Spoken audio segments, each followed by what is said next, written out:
Kita ke market. Langsung aja kita start dari IHSG dulu. Sudah berapa hari kita nggak bahas IHSG dari hari Jumat. Saya agak sibuk ngapain nih? Sibuk aja lah ya, sibuk urusan keluarga beberapa hari terakhir ini. Oke. Dan mungkin nanti live-nya saya agak ganti-ganti jam, mungkin ada yang bolong sedikit karena mau liburan.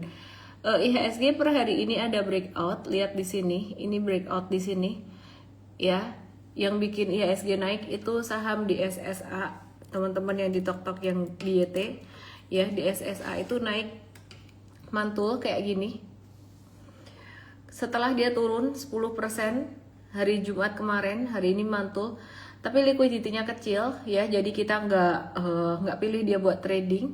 Terus market value hari ini 19,3 triliun, yang terbesar transaksinya ada di saham bumi, nanti saya akan bahas 1,2 T.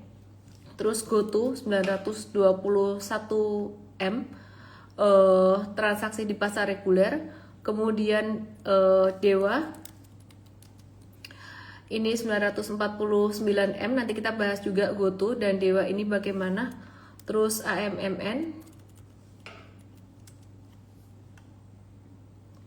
di pasar negosiasi ada 4,6 T, INKP 351 M, dan juga BBCA 286 M. Terus hari ini asing net buy 438 M di pasar reguler, yang di net buy asing ada saham Dewa. Kemudian ada BMRI, GoTo, Bumi, dan juga MRT ya. Nah, sebelum saya bahas saham-saham ini, seperti biasa aku mau update kondisi makro dulu. Kondisi makro yang pertama aku mau bahas tentang China ya. Jadi di China itu sekarang mereka justru malah lagi surplus dagang. Artinya apa? Artinya perang tarif itu nggak terlalu ngefek buat China. Kenapa bisa begitu? Karena China mendapatkan pangsa pasar ekspor ke tujuan negara lain, ke Uni Eropa naik lebih dari 7%, ke negara ASEAN naik sekitar 14%, ke Afrika naik 26%. Ya, jadi ekspornya China itu naik total 5,9% secara tahunan, jauh lebih tinggi dari perkiraan. Perkiraannya turun 1,1% ya, jadi malah lebih bagus. Dan lonjakan ini terjadi karena perusahaan dari China ngebut ngirim barang sebelum kebijakan tarif baru dengan Amerika yang mulai berlaku gitu. Jadi ada tarif terus gitu. Cuman kenaikan dari ekspor China ini surplus ini mungkin nggak akan berlanjut lama, karena ya itu tadi, karena banyak perusahaan yang cepet-cepetan untuk ekspor duluan lah sebelum perang tarif berlaku. Jadi nanti mungkin nggak akan sampai sekencang ini surplusnya gitu. Nah, terus impactnya apa ke Indonesia? Ada positif, ada negatifnya. Positifnya buat Indonesia karena berarti permintaan barang China masih kuat, komoditas Indonesia yang dikirim ke China, diekspor ke China ini masih bisa kuat juga ekspornya gitu. Tapi perlu hati-hati juga ya, karena lonjakan ini sifatnya sementara, seperti yang tadi saya bilang, efek ngegas sebelum kena tarif gitu. Terus efek negatif yang lain bisa terjadi di Indonesia tuh persaingan dagang dengan barang-barang dari China yang sekarang juga udah dirasakan oleh banyak teman-teman ya dari manufaktur Indonesia. Sangat bersaing sekali dengan China, terutama untuk produk tekstil, garment ya, itu sangat bersaing sekali dengan China dan berat banget persaingannya gitu. Oke, terus itu ada plus minusnya. Terus masih dari China yang sekarang sudah menjadi negara maju bukan negara berkembang. China itu sempat ngeborong emas, dulu yang bikin emas naik itu sebenarnya karena China ngeborong emas, terus sempat berhenti sesaat, tapi kemudian China terus ngeborong emas lagi 13 bulan nonstop. Sampai November ini ya, nambah 30.000 ounce, totalnya sekitar 74,12 juta ounce gitu. Nah, jadi kenapa sih Bank Sentral China dan juga Bank Sentral dunia ini makin agresif beli emas?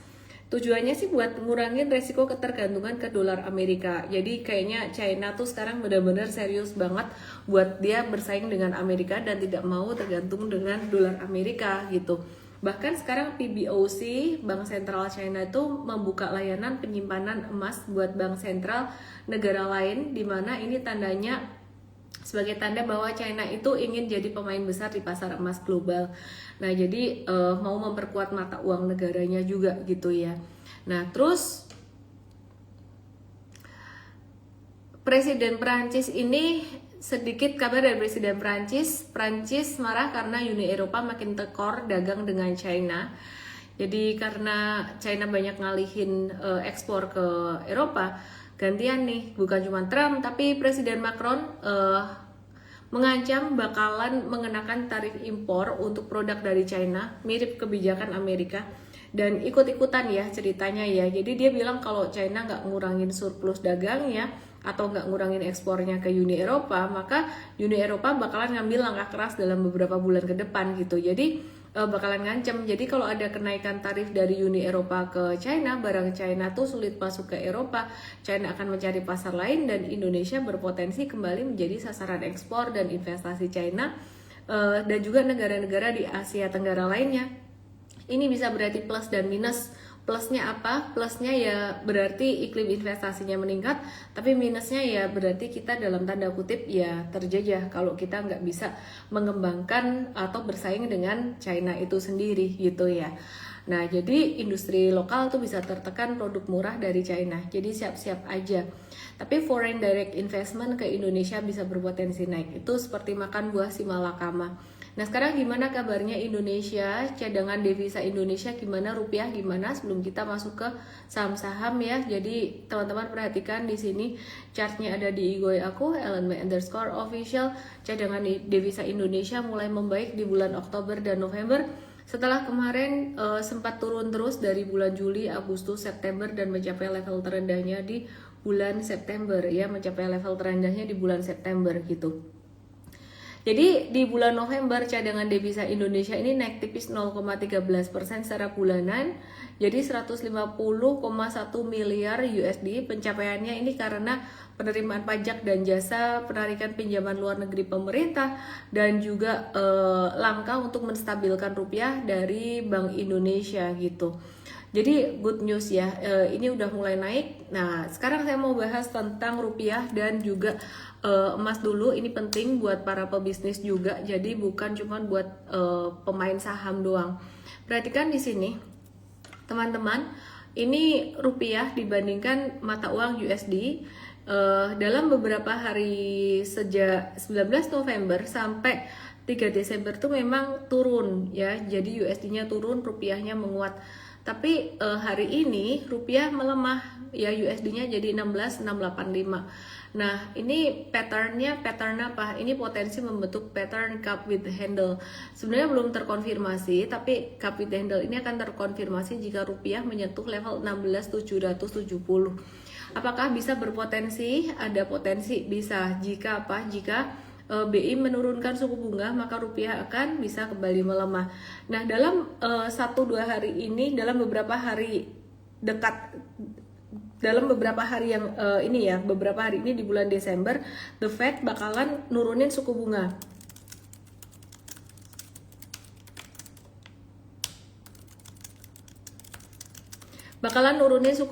Jadi kalau The Fed nurunin suku bunga, sebenarnya mata uang US dollar dibandingkan dengan mata uang negara lain itu bakalan bisa melemah.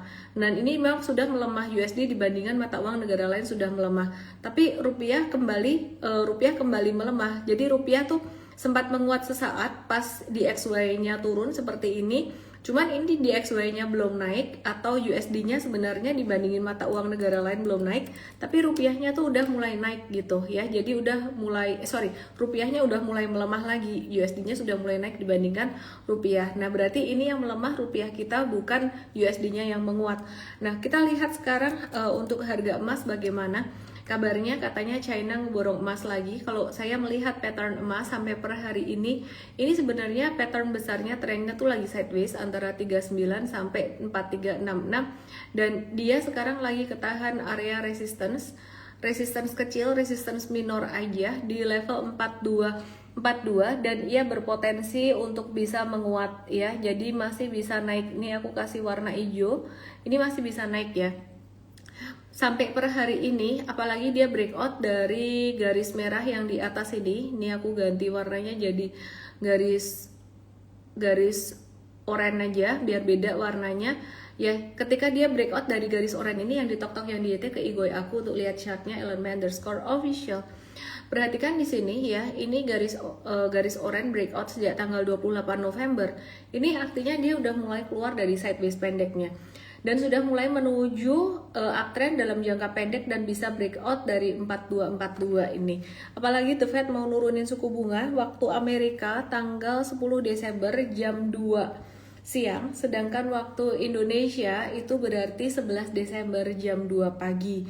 Itu artinya beberapa hari lagi ya. Jadi memang pasar dunia sekarang lagi mengantisipasi penurunan suku bunga The Fed. Nah, pertanyaannya kalau suku bunga The Fed diturunkan, apakah pasar saham akan naik, pasar saham Amerika akan naik?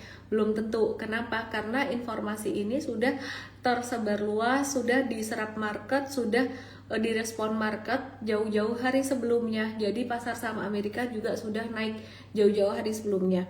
Biasanya ketika penurunan suku bunga terjadi, itu justru malah sell on news pada H+1-nya gitu ya. Nah, mari kita lihat. Nah, kalau Indonesia ngefek nggak? Indonesia dulu sebenarnya ngefek banget. Tapi belakangan tidak terlalu. Kenapa? Karena di Indonesia ini sebenarnya lebih memperhatikan faktor dari dalam negeri juga selain faktor global. Oke ya. Terus sebelum saya bahas saham secara detail, Bursa Efek Indonesia ini resmi memberlakukan peraturan baru, aturan non cancellation period di sesi pre-opening dan pre-closing ya. Jadi order yang udah masuk tuh nggak bisa diubah atau dibatalin gitu. Jadi tujuannya katanya biar nggak ada lagi aksi manipulasi harga atau spoofing, proses price discovery biar lebih fair dan market jadi lebih stabil. Hasilnya perlindungan buat investor, retail harapannya jadi makin kuat ya. Harapannya, cuman kita nggak tahu nanti gimana, semoga deh. Oke, terus kemudian kita mau bahas tentang beberapa saham, tapi sebelumnya aku mau update dulu penjualan motor Indonesia naik 2,1% secara tahunan. Nanti kita akan bahas untuk saham terkait. Nah, sekarang saya mau bahas nih beberapa saham yang mulai berjoget. Yang pertama saya bahas saham ADRO dulu ya. ADRO dan ADMR ya. Jadi ADMR ini anak usahanya ADRO. ADMR anak usahanya ADRO ini dia bakalan mau mengoperasikan smelter aluminium pertamanya. Teman-teman yang di tok-tok yang di YT langsung aja ke Igoi aku _official. Jalanin smelter aluminium pertamanya 2025. Ini produksi awalnya 500.000 ton per tahun dan bisa naik sampai 1,5 juta ton. Kita bahas dulu ADMR ya teman-teman ya. Dan ini membuat ADRO dan ADMR ini naik kelas ke hilirisasi dengan potensi keuntungan yang lebih besar.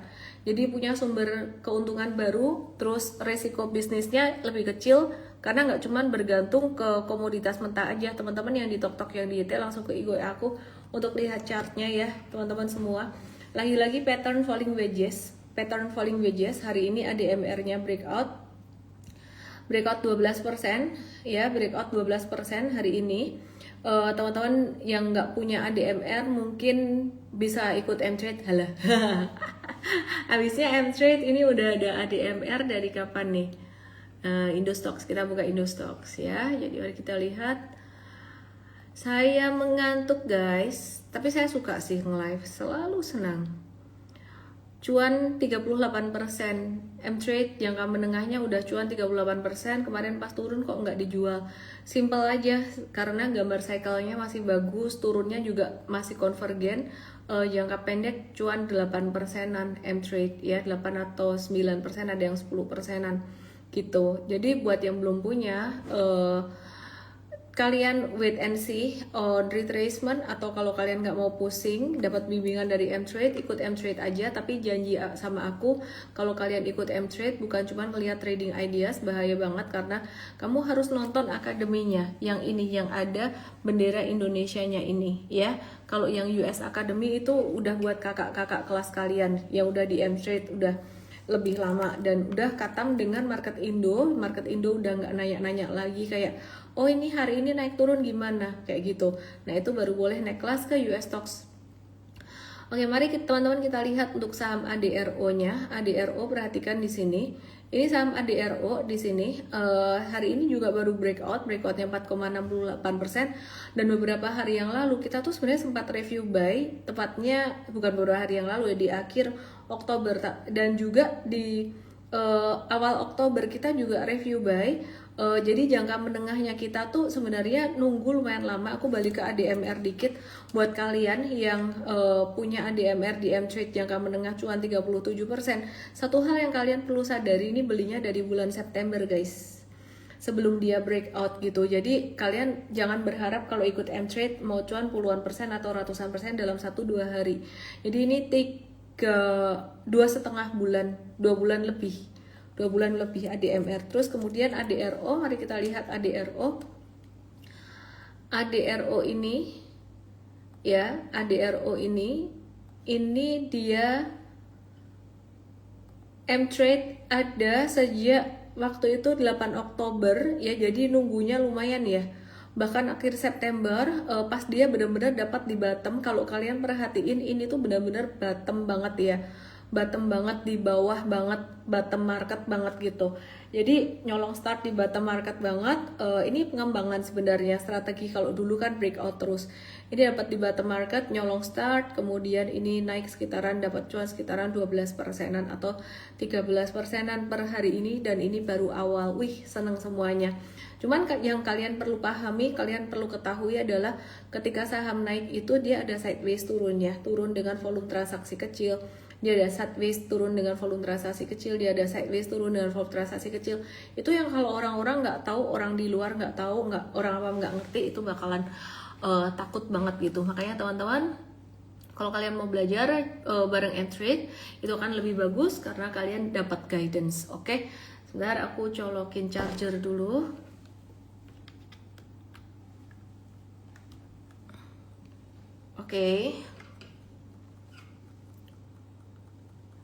Oke, aku mau ke saham yang lain, ke AADI ya. AADI, jadi trio grup ADRO, ini udah mulai ngegas. Nah, kalau AADI ini baru manasin mesin gitu ya.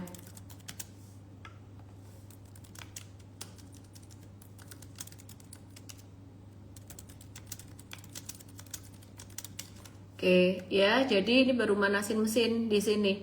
Jadi kalau yang tadi di M-Trade ngarahin, kalau yang belum punya kita arahin ke sini. Cuman disclaimer sekali lagi buat teman-teman yang belum punya M-Trade.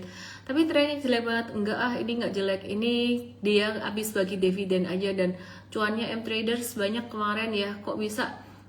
Ini kan jangka menengahnya baru cuan 9%. Siapa bilang ini yang jangka menengah, meskipun kelihatannya cuan 9% doang, tapi sebenarnya dia cuan berapa? Dia cuan 17%-an, 17-18%-an karena dapat dividen gitu ya. Nah, terus kita mau move ke, jadi AAD ini upside-nya masih potensial menurutku baik jangka pendek maupun jangka menengah panjang. Disclaimer guys. Terus kemudian ENRG ini lagi nih. M-Trade udah pernah cuan ENRG itu 148%, udah bungkus cuan beberapa bulan yang lalu. Dan let me check EMTRADE. Mari kita cek teman-teman yang di TokTok, yang di ET, kita lihat bagaimana kabarnya saham ENRG. Saham ENRG.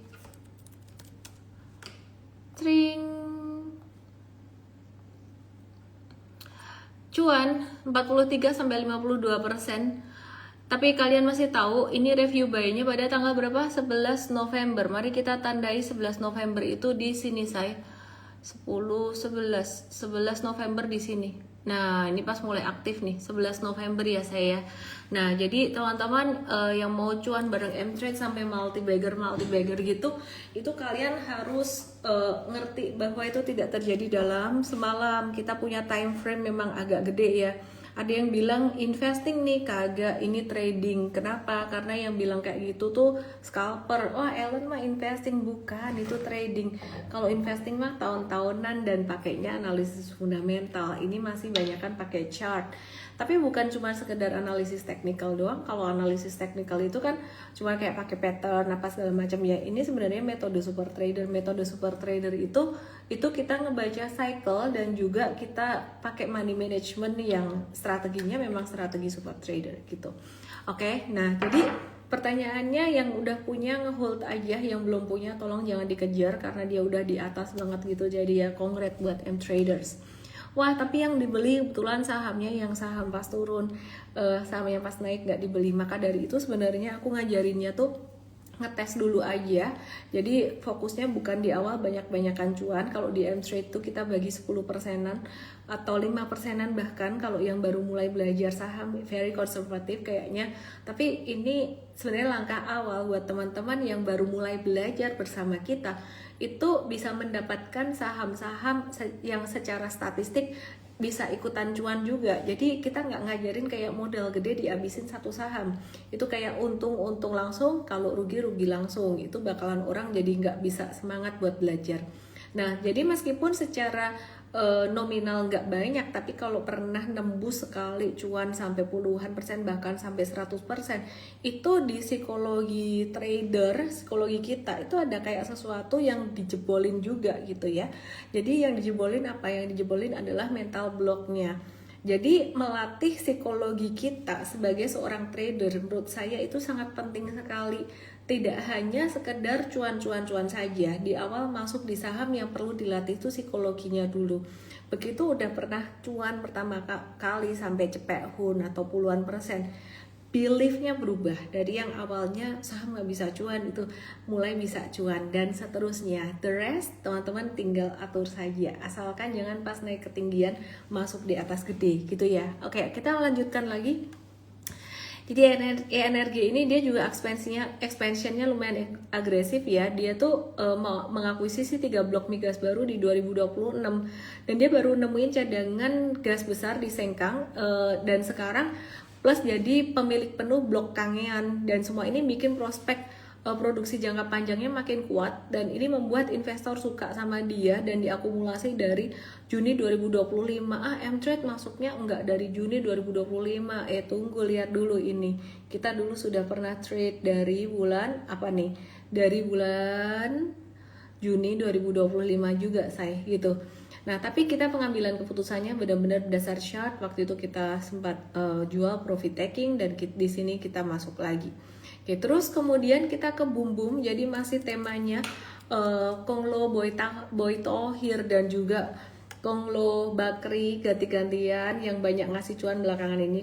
Pak Boy Konglo grup Pak Boy Tohir, Pak Bakri, terus grupnya siapa lagi? Salim, Hapsoro, muter-muter di situ ya. Nah, ini sekarang kita lihat Bumbum. Tadi banyak banget juga yang nanyain Bumbum. Bumi itu jadi salah satu emiten yang paling agresif expansion juga ya. Dan ini jadi katalis positif buat Bumi karena dia bisa menambah sumber cuan barunya dia.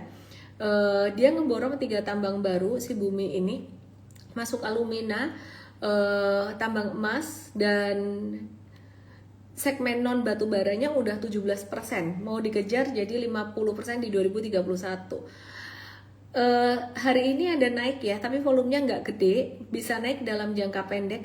Cuman ini udah agak beresiko ya, jadi kalau kalian masuk banyak udah agak beresiko, paling ngetes doang. Jadi yang baru fresh pertama kali banget baru mau naik itu si AADI.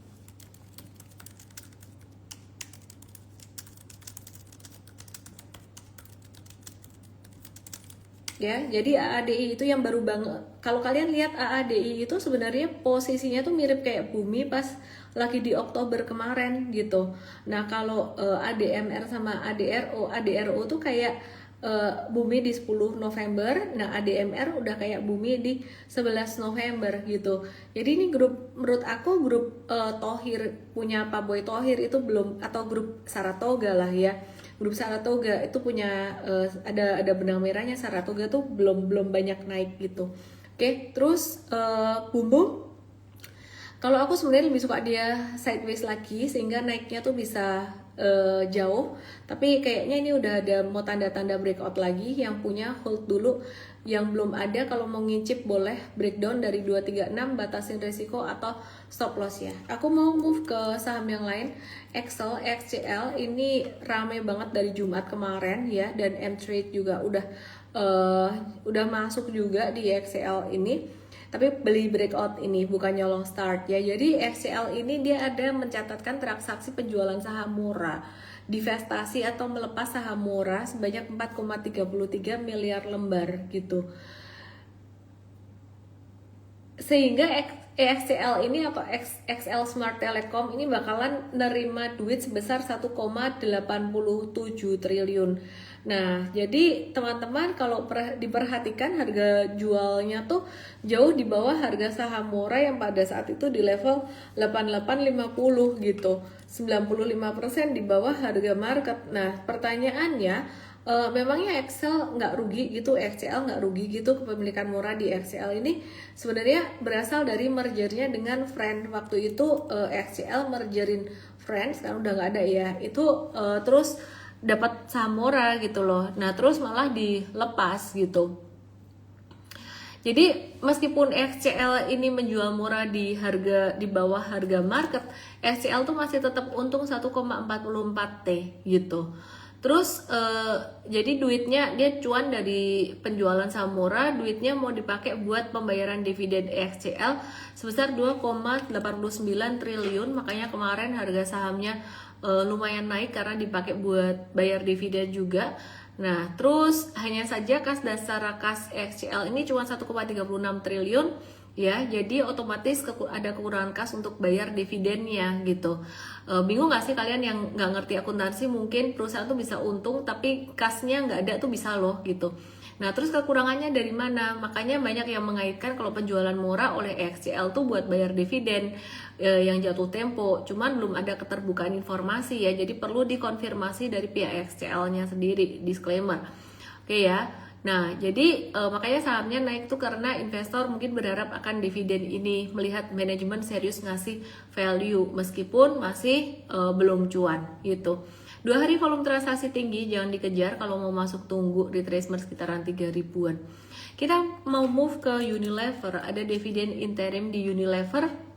Unilever beberapa hari kemarin sempat breakout, tapi hari ini dia breakdown ya, gagal breakout ya. Jadi teman-teman buat Unilever ini dia bakalan bagiin dividen interim jumbo 3,3 triliun, tapi dividen per share per lembar sahamnya cuma Rp87, sehingga yieldnya setara 3,2% doang ya. Tapi ini berarti setara 99% laba semester 1 2025. Jadi what to do dengan Unilever? Unilever ini sebaiknya teman-teman wait and see dulu aja. M-Trade ada Unilever itu modalnya lumayan bawah dari tanggal 23 September kemarin, dan kita ngelihat ini ada perlambatan tren sedikit karena abis breakout dia nggak jadi breakout sebenarnya ya, jujur ya. Ini 2700 nih trailing stop pertama. Breakdown dari sini ciao. Tapi karena M-Trade udah punya bantalan cuan sekitaran hampir 50%, sekarang 46%. Jadi kita masih hold dulu. Jadi kalau nanti misalkan breakdown lagi, di sini kita akan jual. Cuman kayaknya nggak bakalan sampai 36% deh. Kita mau ngeliat dulu dia sideways-nya bakalan kuat atau enggak, atau malah berakhir dengan jatuh lagi gitu. Kalau sideways-nya kuat ya kita tetap ngehold. Kalau dia breakdown nggak usah nunggu sampai breakdown 2490 sih, mungkin breakdown 26 ya kita lihat sikon nanti. Volumenya kalau gede kita caw, kalau volume kecil kita masih akan tunggu gitu. Jadi kasih toleransi buat dia sideways karena selama 3 hari ini dia turun volumenya kecil gitu ya. Jadi kita masih wait and see. Kalau jatuh volume gede pokoknya bentuknya apa aja kita akan caw. Nah, tapi Unilever sendiri sebenarnya kembali menarik di mata investor sejak dia divestasi ice cream ya, produk ice creamnya. Nah, hari ini kita lihat saham Archie breakout ya. Archie ini bakalan bagi dividen interim pertama sejak IPO senilai 30 juta US dollar. Kalau dihitung-hitung dividen yieldnya sekitaran 1,4%-an aja sih, kecil banget. Come date-nya pada 10 Desember. Come date pada 10 Desember, jadi perkiraan pada 11 Desember itu turun sekitaran kemungkinan 2%-an. 2%-an tuh kecil. Dan hari ini breakout-nya Archie itu disertai dengan volume transaksi yang besar dan dia berpotensi bisa menuju sampai ke level 1520. Yang teman-teman yang ada di Tok Diet langsung ke IG aku @ellen_official. Archie dalam jangka pendek bisa menuju sampai 1520. M-Trade udah ada dan harga terbaik kita dapat sekitaran level 1150-an, sekarang cuan 21%. Ini juga ada waktu tunggunya dari 21 November, bahkan kita ada masuk di 10 November, waktu itu juga ada waktu tunggunya, sempat ke bawah sideways dulu. Sedikit tentang Unilever, aku mau buka saham Archie ini. Unilever itu bentuknya, chartnya kurang lebih mirip sama kayak Archie pada tanggal 17 November. Jadi dia belok gitu tapi belum breakdown dari sideways bawahnya gitu ya. Jadi belum breakdown dari sideways di bawahnya 1115 gitu ya. Oke, nah jadi teman-teman maka dari itu Unilevernya tadi kita masih watch dulu, masih hold dulu. Oke, jadi pertanyaannya masih boleh beli Archie atau enggak? Kayaknya nunggu turun dulu kalau kalian mau beli 1300-an. Oke ya, terus kemudian Inco. Mari kita lihat saham Inco. Inco tuh lagi membuka, ada sumber cuan baru. Dia menjual saprolite ore-nya dia. Ya, dia ngejual saprolite ore-nya dia. Ini langsung ada pendapatan baru 43,5 juta US dollar atau 6,17% dari total revenue-nya Inco ini gitu. Jadi kenapa hal ini positif? Hal ini positif karena Inco itu dia nggak cuman bergantung pada nikel matte aja, jadi penjualannya bisa lebih stabil. Jadi penjualan nikel tuh naik ke level tertingginya 5 tahun, produksinya naik ke level 5 tertinggi 5 tahun. Di mana produksinya naik 7,7% secara tahunan dan penjualannya itu naik 10,2% secara tahunan gitu. Kenapa positif? Karena outputnya naik berpeluang, maka cuannya berpeluang naik juga gitu ya. Penjualannya naik, cuan berpeluang naik juga meskipun. Dan ini menunjukkan pabriknya tuh makin efisien setelah maintenance di kuartal 2 gitu ya. Meskipun kemarin harga sahamnya sempat jatuh lumayan signifikan gitu, jadi sempat turun gitu. Nah, biaya produksinya Inco ini lebih turun, lebih sedikit dan itu lebih efisien. Sehingga nanti laporan keuangan di kuartal 4 juga akan lebih bagus. Kalian yang di Tok yang di YT kalau mau lihat chartnya langsung ke IG aku @ellen_official. Langsung sini ya guys. Oke, jadi Inco ini sempat turun lumayan dari 3 November sampai 20 November, downtrendnya parah guys. Nah, cuman beberapa hari terakhir dia kembali sideways, kayak mulai membentuk pattern akumulasi kayak gini. Jadi ada potensi akumulasi dan potensi breakout dari angka 4000-an. Bisa di watch sih guys, Inco ini belakangan ini banyak saham yang turun, kemudian banyak saham yang turun ya, kemudian dia terus mantul lagi. Oke, ada beberapa saham yang terdampak dengan bencana di Sumatera. Sekali lagi saya mengucapkan bela sungkawa sedalam-dalamnya terhadap teman-teman yang ada di Sumatera dan sepertinya sudah sangat banyak sekali korban jiwa dan saya tidak tahu mengapa belum ditetapkan sebagai bencana nasional. Semoga bantuan dari luar negeri juga bisa segera datang, dan sekali lagi saya mau menyampaikan pesan dari teman-teman relawan di sana bahwa bantuan berupa makanan dan uang itu sebenarnya untuk saat ini sudah cukup, mungkin ke depan akan diperlukan lagi. Kenapa? Karena tidak bisa disalurkan, logistiknya kurang sekali gitu ya. Nah, jadi teman-teman semuanya kalau kenal ada yang punya helikopter, persewaan helikopter, atau kamu punya persewaan helikopter yang kamu terbeban untuk membantu secara kemanusiaan, hubungi Mbak Wiza ya. Ada di salah satu postnya di IG aku, WIIIZA gitu ya. Oke. Ya, mari kita lihat beberapa emiten yang terdampak bencana Sumatera. Salah satunya JSMR. Banjir membuat banyak titik ruas tol di Sumatera ambles dan tergenang ya. Jadi sebagian ruas harus diperbaiki, ada penutupan jalur, jumlah mobil yang lewat pasti berkurang, lalu lintas turun, pendapatan tol ikut turun. Sahamnya jatuh dari 24 Oktober kemarin ya. Jadi ini sebenarnya sudah turun dulu sejak sebelum banjir, sehingga sementara wait and see dulu untuk JSMR. Kemudian Medco ini sebenarnya sahamnya sempat breakout beberapa hari yang lalu di tanggal 24 November dan sampai per hari ini belum breakdown lagi. Dia baru sideways stagnan aja. Nah, kenapa Medco ini terdampak negatif dari banjir dan tanah longsor di Aceh? Karena fasilitas gas Medco di Aceh itu berada di daerah yang ikut terendam gitu. Nah, kalau banjirnya mencapai instalasi penting, maka sumur gas harus dimatikan sementara buat keamanan.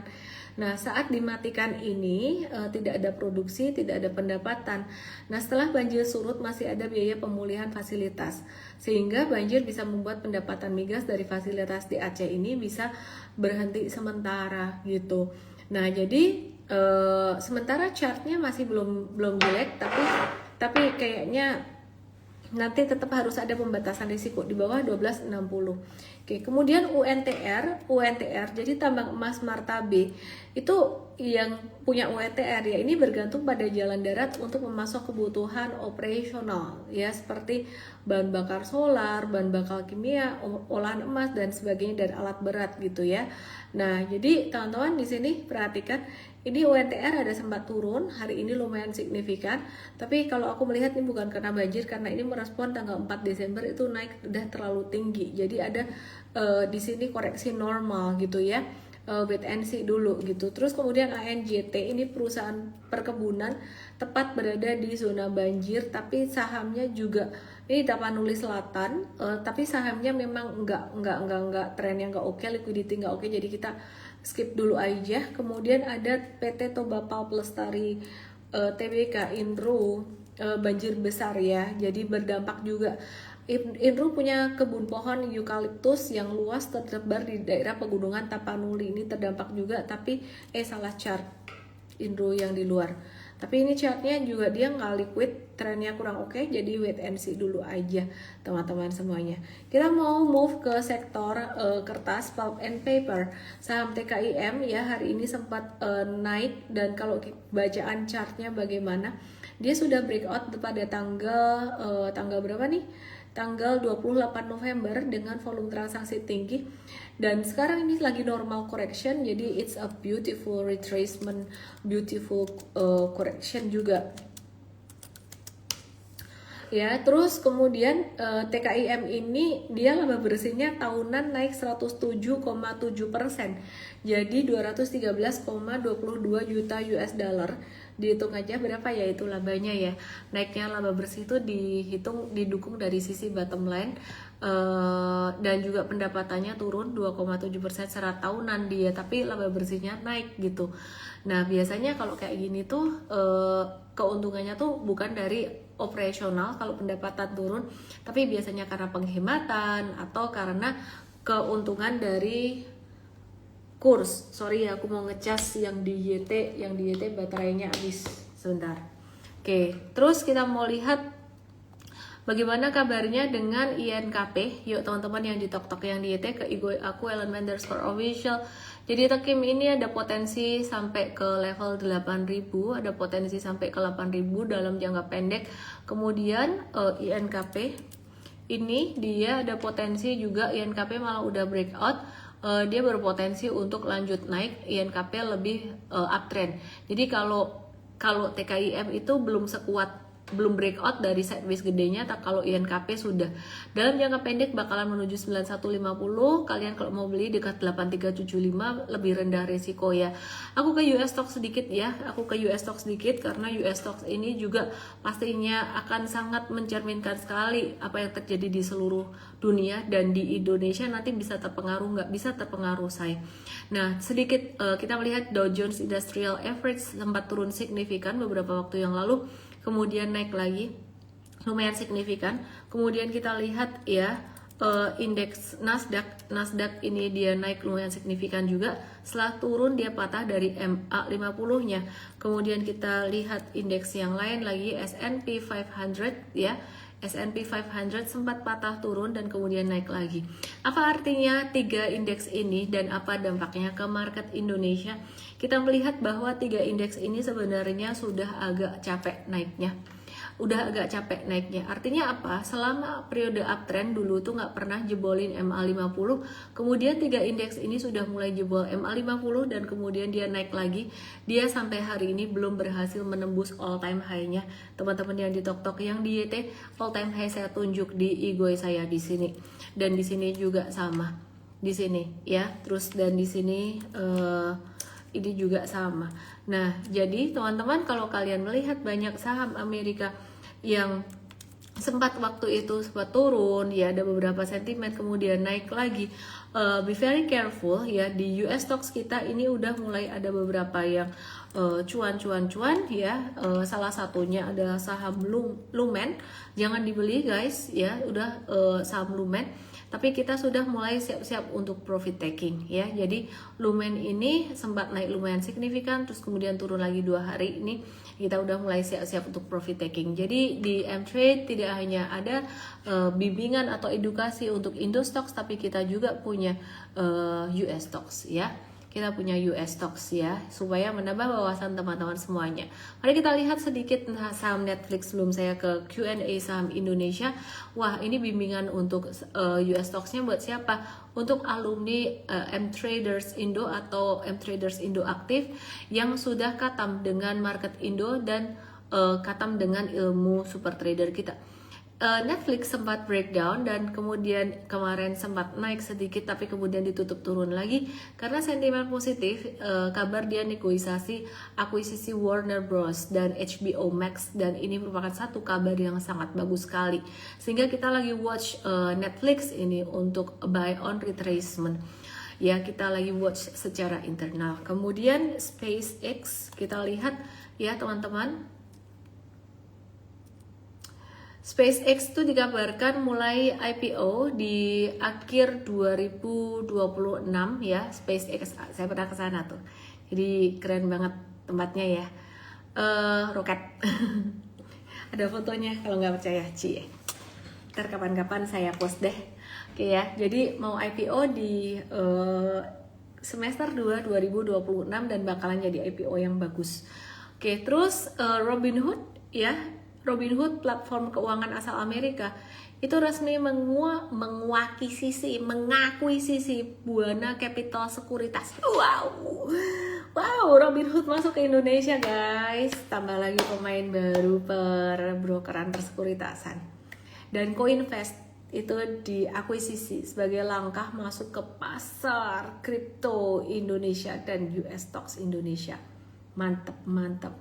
Makin banyak kompetitornya, makin rame industri kripto di Indonesia. Langkah ini jadi pintu ekspansi Robinhood ke Asia Tenggara dan modalnya mereka gede. Ya, mari kita lihat nanti. Saya sih senang-senang aja. Oke. Pasti bakalan keren dan canggih banget. Oke. Sekarang kita lihat pertanyaan untuk saham-saham Indo. Saya akan nyalain komennya. Turn on comment, siapa aja sih yang nonton di sini? Dindriani, halo Bu Dini. Suci Indah, Bumi, BRMS Dewa yang belum dibahas, cuman BRMS. Mari kita lihat BRMS apa kabarnya guys. BRMS ini ada gelagat-gelagat mau breakdown. Kelihat candle hari ini tuh ada gelagat-gelagat mau breakdown. Ya, jadi aku ngelihatnya kayak gini. Tapi belum tentu jelek, batasnya 930. Breakdown ini loh, breakdown MA doang ini. Kalau dia turun volume kecil ini masih oke lah. Jadi waspada teman-teman. MTEK Antam Raja CDIA, T Santo nanya MTEK Antam Raja CDIA, mari kita lihat. MTEK kemarin breakout guys, Jumat kemarin breakout guys, hari ini retrace, jadi kita watch dulu. MTEK kita watch. Ngantuk. Antam masih di support alon-alon kayak boso Jowo tuh, alon-alon waton kelakon. Masih oke kok, masih bagus. Ya, jadi masih menarik. Antam, ADI masih di bawah kalau kalian cari yang belum naik.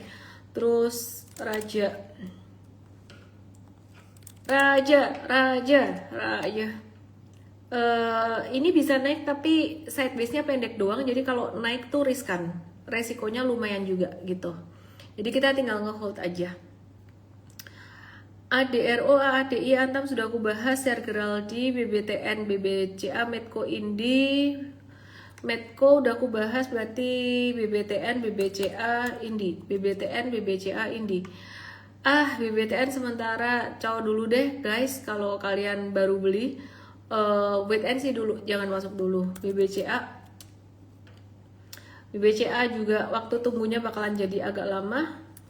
Not bad, tapi jadi lama aja. Indi setelah kalian buy last week, so ini waktunya ada potensi dia mulai manasin mesin.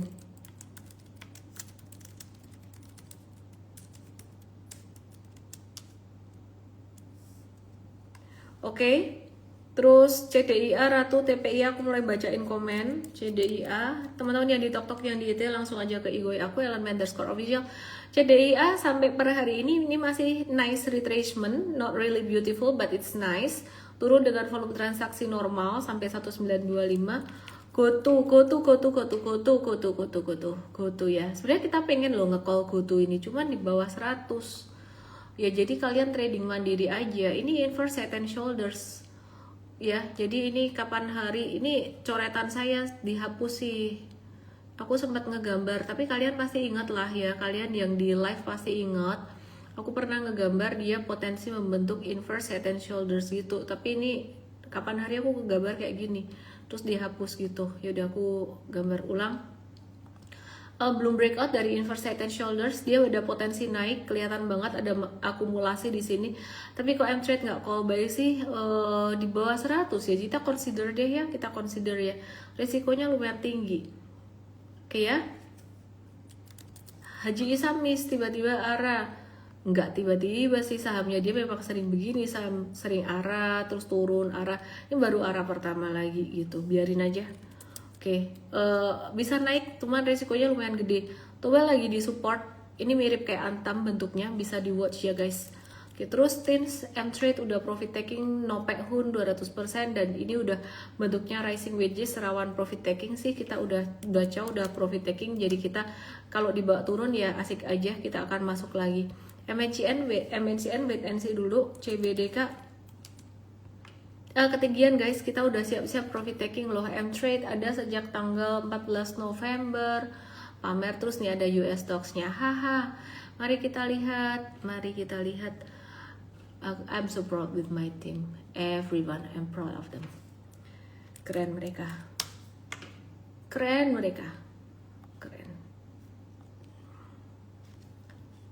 Oke ya.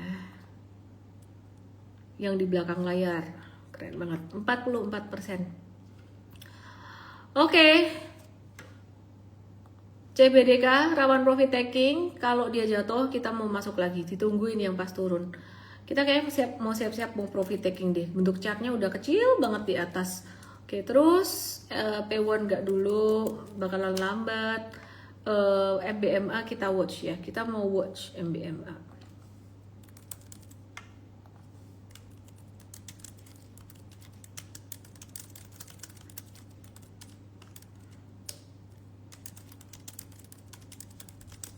Oke, terus kemudian WiFi ini kayaknya mau breakout sih.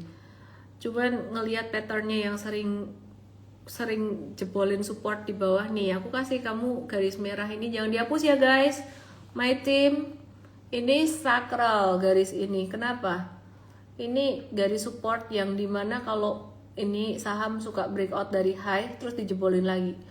Nah ini adalah high terakhir yang dia breakout. Nah ini udah dijebolin sekali. Kita lihat aja bakalan jebol lagi nggak. PESAP HDMR udah dibahas tadi saya. PESAP breakout dari pattern ininya. Jadi ada potensi sideways kayak Antam, tapi arahnya lebih positif. Oke ya.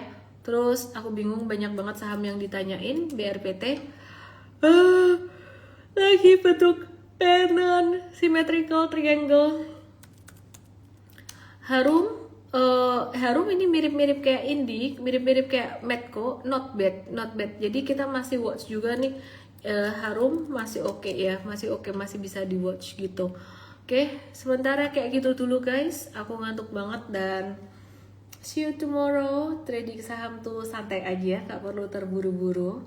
Yang penting kalian paham ilmu super trader. Dan kemarin yang udah ikut M-Trade Start dan kalian udah bergabung dengan M-Trade, janji sama aku belajar M-Trade Akademinya ya. Ketiduran. Gak dikasih promo? Enggak. Gunain semuanya. Sektor konstruksi, waduh, dia nulisnya pakai huruf kapital semua, aku diteriakin sektor konstruksi.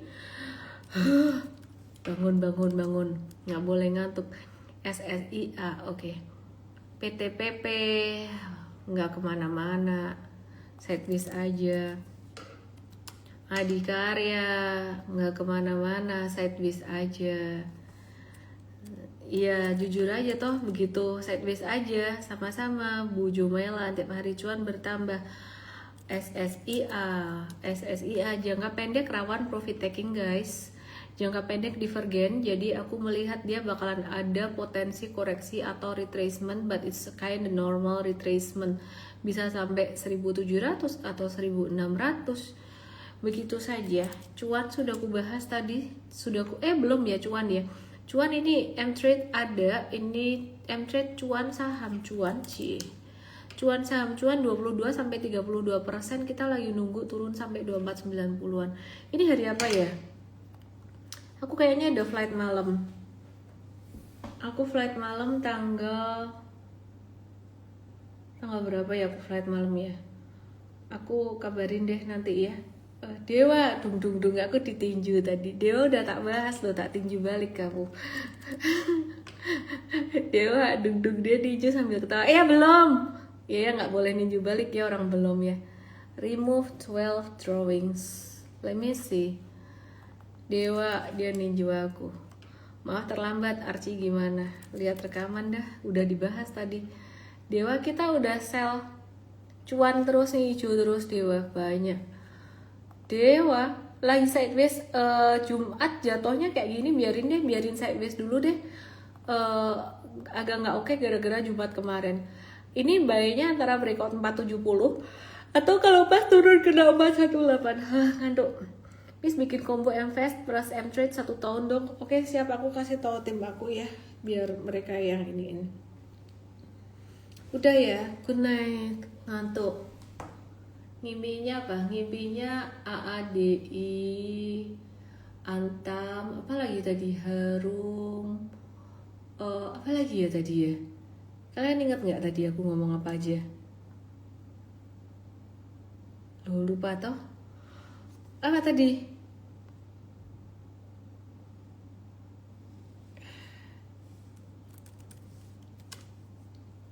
BKSL cakep banget sih, tunggu retracement ya, jangan dibeli sekarang, ini udah ketinggian. M-Trade udah, ini M-Trade masih cuan. BKSL kita lihat, nah BKSL cuan biro lagi 22%. Thank you Pak Jungki. Koin aku nunggu Robinhood masuk ke Indonesia. Kayak gimana tuh Robinhood masuk Indonesia? Waduh, apalagi dia modalnya gede, menang modal soalnya. Koin Indo Crypto breakout guys, 2 hari terakhir. Kita akan watch koin di retracement, tapi mesti perhatiin likuiditas ya. Oke, sementara gitu dulu guys. MBMA mari kita lihat. Oh ya, tekim INKP tadi kan cakep juga ya. MBMA ini masuk watchlist guys. Ini kan mirip kayak ADMR. Tuh, patternnya kayak gini. Cuman dia belum jalan. Ya ini rezekinya yang nonton sampai akhir, tapi belum tentu naik juga sih. Udah, good night. Jangan lupa follow IG aku, Helen_official. Jangan lupa follow IG-nya mtrade_id buat saham Indonesia, mtrade.us buat saham Amerika, Cryptofolio ID buat kripto, dan juga apa ya? Beyond Money ID buat self development dan juga entrepreneurship ya guys. Jadi aku suka banget edukasi, belajar, mengajar, semuanya tak bikin. Terus sama teman-teman, kita masih hiring MT terus, management trainee, fresh graduate, lokasi Jogja, Solo, Semarang. Langsung aja DM aku, MT, nama, email, dan nomor WA kamu. Ya syaratnya sih rajin aja sih sebenarnya, tangguh ya, nggak menye-menye. Apa itu menye-menye? Menye-menye tuh nggak tangguh, kita maunya yang tangguh kayak warrior dan berjiwa melayani, menolong orang. Terus kemudian pastinya passionate di trading ya, saham, kripto, Indo, US. Terus kalau bisa jurusan ekonomi akuntansi, ekonomi manajemen. Oke, thank you semuanya. Baru mulai, belum terlambat kan? Yang baru mulai belajar bareng N-Trade ya. Dadah, Ara nggak tahu Bowo di sana. Good night. Sorry tidak semua pertanyaan bisa terjawab. See you tomorrow di morning briefing N-Trade. Dah. Aku lagi kepengen ngebahas satu lagi. Aces.